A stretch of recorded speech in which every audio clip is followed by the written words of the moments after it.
미국 시간으로 2월 11일 삼성의 언팩 행사가 예정되어 있습니다. 여기서 가장 메인이라고 하면 갤럭시 S20을 꼽을 수 있을 것 같은데요. 이와 함께 주목받는 또 하나의 제품이 있습니다.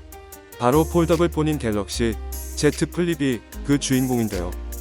워낙 관심이 많아 그런지 모르겠지만 금으로 도금된 화려한 외형을 지닌 케이스를 캐비어라는 기업에서 내놓기도 했습니다.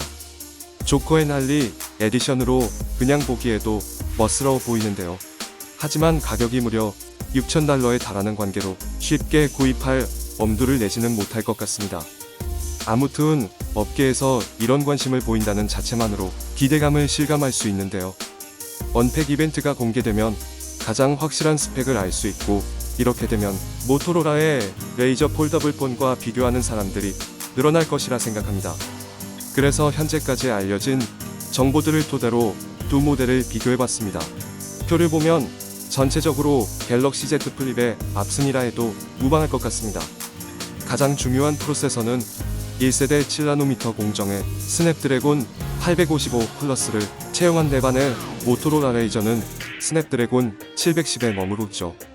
디스플레이 크기도 6.7인치와 6.27로 갤럭시 Z 플립이 더 큽니다. 외형의 크기는 거의 흡사하다 해도 무방할 것 같아서 휴대성 측면에서는 두 제품이 비슷할 것으로 판단됩니다.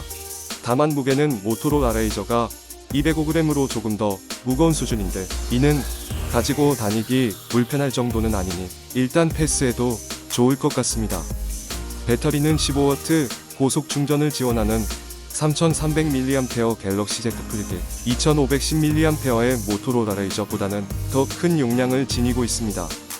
카메라는 여러 개의 렌즈를 지니고 있느냐 아니냐의 차이로 구분이 가능한데, 이는 추후 출시가 되면 둘의 비교를 통해 판가름해도 늦지 않을 것입니다. 객관적인 기크벤치 점수로 비교해봐도 갤럭시 Z 플립의 압승이라는 사실이 확인됩니다. 램 용량도 갤럭시 Z 플립이 훨씬 크기 때문에 멀티태스킹 작업에도 유리합니다. 싱글 코어일 때는 모토로라 레이저 폴더블 폰에 거의 2배 정도 차이를 보이고, 멀티 코어 역시 상당한 우위를 점하고 있습니다. 단순하게 비교해도 엄청난 차이를 보이는 수치라서 스펙을 중시하는 국내 소비자들에게는 갤럭시 Z 플립이 무난하게 합격점을 받을 수 있으리라 판단되고요. 해외 소비자들 역시 게임을 즐기거나 다양한 작업을 즐기려 계획 중이라면 갤럭시 Z 플립을 선택할 것입니다. 아무리 기능이나 성능이 뛰어나도 디자인이 뒷받침되지 못한다면 망작이라는 소리를 듣기에 충분한데요. 하지만 개인적인 취향이 적극 반영되는 영역이라 이게 정답이라는 결론을 내리기는 힘듭니다. 그러나 최대한 객관적인 시선에서 바라보고 평가해 보려 합니다. 우선 갤럭시 Z 플립은 이전에 내놨던 갤럭시 시리즈의 외형을 그대로 따르고 있습니다. 완전히 펼치면 약간 길쭉한 스마트폰이 되고, 접었을 때는 여성들이 사용하는 화장품 콤팩트와 비슷한 외모를 띠고 있습니다.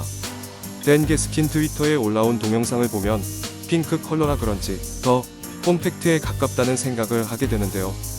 개인적으로 가장 먼저 드는 생각은 무척 심플하다는 것입니다. 접었을 때는 후면 듀얼 카메라 외에는 특별히 눈에 띄는 것은 보이지 않습니다. 모토로라 레이저 폴더블 폰 역시 특별히 복잡한 외형은 아닙니다. 다만 전면에 턱이 있는 관계로 약간 남성스러운 터프함이 느껴집니다. 솔직히 턱 부분도 없앨 수 있었겠지만 옛 향수를 불러온다는 측면에서 저렇게 만들었는지도 모를 일입니다. 그래서인지 이전 레이저 시리즈를 써본 분들에게는 특별한 추억을 자극하는 감성 마케팅에서 성공한 작품이라 할 수 있겠죠.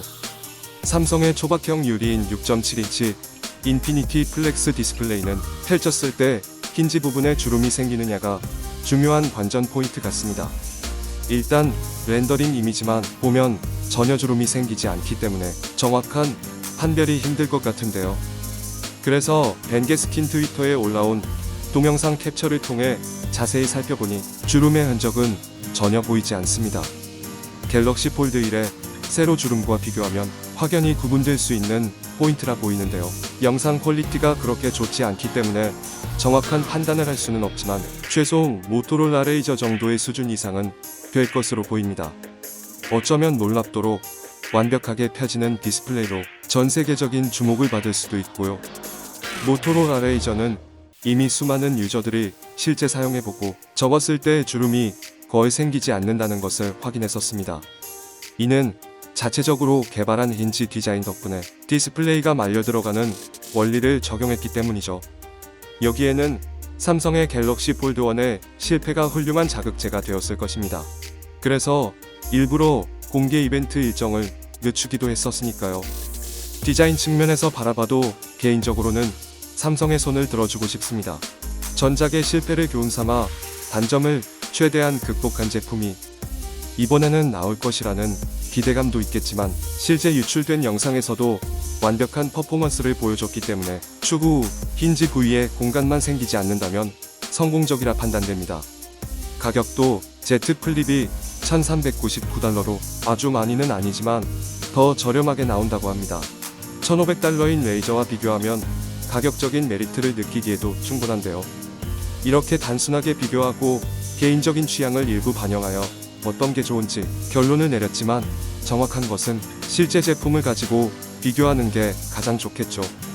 두 제품 모두 경쟁력이 있겠지만 이전의 스마트폰을 누가 더 잘 만들었고 경험이 많으냐에 따라 승부가 결정날 것 같습니다. 저는 $1,399만 된다면 하나쯤 구매해도 좋겠네요. 궁금한 것이 많아 그런지 빨리 공개되었으면 하는 바람 가져봅니다. 그래야 비교적 객관적이고 정확한 판단이 가능할 것 같습니다. 아무튼 2020년 한 해는 새로운 폼팩터 전쟁의 서막을 알리는 한 해가 되지 않나 싶네요. 여러분은 두 모델 중 어느 제품이 좋으신가요?